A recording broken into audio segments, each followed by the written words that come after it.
Hello दोस्तों, कैसे हो? आपका स्वागत है त्रिपाण स्टडी सेंटर में। आज जो हम करने जा रहे हैं क्लास 9th का यानी 9वीं कक्षा के लिए जो है सामाजिक विज्ञान। ये टॉपिक कई माध्यमिक एग्जाम के व्यू से बहुत काफ़ी इंपॉर्टेंट रहेगा, क्योंकि इसमें जो है हम कुछ ही क्वेश्चन का डिस्कस करेंगे जो कि हमारे चैप्टर के अंतर्गत होगा। ठीक है, और ये आपके लिए इंपॉर्टेंट इसलिए भी रहेगा क्योंकि ये हिंदी इंग्लिश दोनों माध्यम में समझाया जाएगा।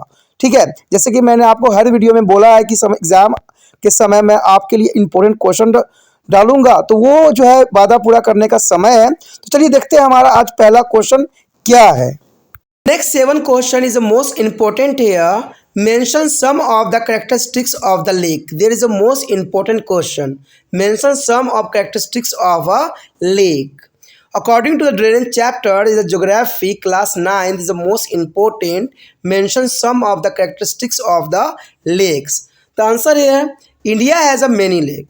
India has a many lakes and this different from each other in the size and other characteristics.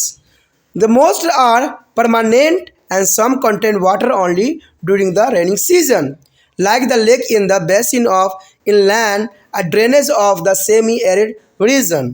There are some lakes which are the result of the action of glacier and the ice sheets, while there other has been formed by the winds, river action and human activity.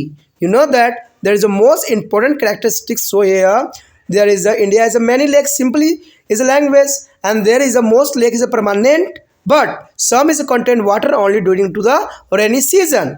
Like the lake in the basin of inland and drainage of their semi-arid region. There are some lakes which are result of the action of glacier. The action of glacier is the most important here, and the secondly important point here, ice sheeted. The ice sheeted is a make of the characteristics of the lake and the river. There a glacier is a sheet, and with their other has been formed by the wind. The wind is the most important here, play of the role here.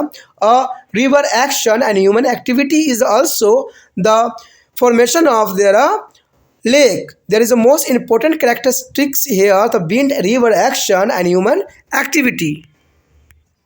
यदि हम 7वें question की बात करें तो काफ़ी महत्वपूर्ण बात है कि झीलों की मुख्य विशेषता क्या होती है। आखिर झील हम किसको कहते हैं? दोस्तों, ये क्वेश्चन काफ़ी महत्वपूर्ण बात रखता है यहाँ पर कि झील की विशेषताएं क्या होती है। अब देखिए, झील और रिवर में क्या अंतर होता है। क्या झील को रिवर कहते हैं, नदी कहते हैं? तो ये काफ़ी दिलचस्प बात रहेगी, क्योंकि आपको ये बात को क्लैरिटी करना काफ़ी महत्वपूर्ण रहेगा, और ये त्रिपाण स्टडी सेंटर बेखूबी ये बात करता है क्योंकि आपको नदी और झील में अंतर होना आप जानना काफ़ी दिलचस्प बात को यहाँ दर्शाता है कि झील की अगर हम विशेषता की बात कर ले तो नदी की विशेषता अपने आप आपको समझ में आ जाएगा कि नदियों में क्या विशेषता होती है। तो ये जो है काफ़ी इंटेलिजेंसी क्वेश्चन है। अगर देखें हम आंसर पर अगर नज़र करें तो कहते हैं भारत में अनेक झील हैं। इसमें कोई दो राय नहीं, भारत में बहुत सी झील हैं। इसका कारण भी आपको पता है, ग्लेशियर है। कहते हैं ये आकार और अन्य विशेषताओं में एक दूसरे से काफ़ी भिन्न है। कोई छोटा भी है तो काफ़ी बड़ा भी है। तो कहते हैं कोई विश्व का सबसे बड़ा झील भी माना जाता है। तो ये काफ़ी महत्वपूर्ण है। कहते हैं कई झील तो अधिकांश झीलें अस्थायी रूप में होती है, परमानेंट होता है, और कई झील जो होती है सिर्फ कुछ समय में ही निर्मित होती है। तो समझ सकते हो ना कि झील हमेशा कुछ परमानेंट होते हैं तो कुछ टेम्परेरी झील भी देखने को मिला है। अधिकांश झील स्थायी होते हैं, लेकिन कुछ में केवल बरसात के मौसम में पानी होता है। यानी देखा जाए तो बरसात के मौसम में ही पानी इकट्ठा हो जाने का कारण झील का निर्माण हो जाता है। जैसे अर्धशुष्क क्षेत्रों के जो है अंतर्देशीय जल निकास घाटी में झीलें हैं। अगर इन झीलों की बात करें तो ये बरसात के मौसम में भी जो है झील का रूप धारण कर लेती है। कुछ झीलें हैं जो ग्लेशियर और बर्फ की चादरों की क्रिया का परिणाम है। आपने पढ़ा भी है, जाना भी है पिछले क्वेश्चनों में कि झील का जो निर्माण होती है वो किससे कैसे होती है। जो ग्लेशियर होते हैं, जो बर्फ़ की चादर होती है, जब ये पिघलती है हिमालय में तो इसके कारण जो है झीलों का निर्माण होती है। तो इसकी विशेषता ये भी हो सकती है कि ग्लेशियर और बर्फ़ के चादरों के पिघलने के कारण जो है यहाँ पर झीलों का निर्माण होती है। कहते हैं जबकि अन्य का निर्माण हवा और नदी क्रिया और मानवीय गतिविधियों से भी हुआ है। अब देखिए काफ़ी महत्वपूर्ण बात यहाँ पर आ जाता है कि हवा से निर्माण, नदी की क्रिया और मानवीय गतिविधियाँ। कहते हैं मानव ने भी कई झीलों का निर्माण स्वयं ही किया है, यानी मानव निर्मित झील कहते हैं उसको हम। और ये देखने को आपको पता है कई जगहों पर मिल जाएगा। कहते हैं मानव निर्मित झील जो होती है काफ़ी महत्वपूर्ण होती है। और देखिए नदी की पानी जो होती है वो बहती नज़र आती है, ठीक है, लेकिन झील का पानी जो होती है स्थिर होती है, रुकी हुई होती है। तो आप समझ गए होंगे झील और नदी में क्या अंतर है। झील जो होती है पानी आया इकट्ठा हो गया और वो कई टाइम तक वहीं पर स्थिर रह जाती है, तो ये झील का निर्माण हुआ।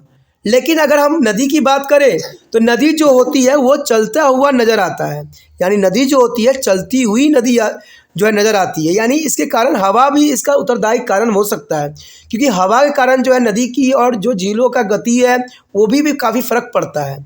और नदी की क्रियाओं के कारण झील का निर्माण होना एक स्वाभाविक बात है, क्योंकि मान लीजिए अगर नदियाँ निकल रही है, अगर वो किसी क्षेत्र में जाकर पानी इकट्ठा हो जाती है तो इसका मतलब है कि नदी ने क्या किया है, झील का जो है निर्माण कर दिया है। तो इस क्वेश्चन को आपने भली भांति समझ गए होंगे कि झील के मुख्य विशेषता क्या है और झील और जो है नदी में क्या अंतर है।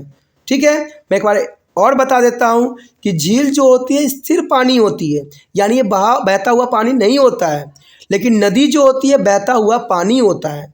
तो इस बात को आप भली भांति समझ गए होंगे, सोच लिए होंगे, और इसको ज़रूर, इस बात को नोट जरूर यहाँ पर जो है कर लेना कॉपी पे, क्योंकि ये सब बातें जो है एग्जाम व्यू से काफ़ी महत्वपूर्ण रहता है।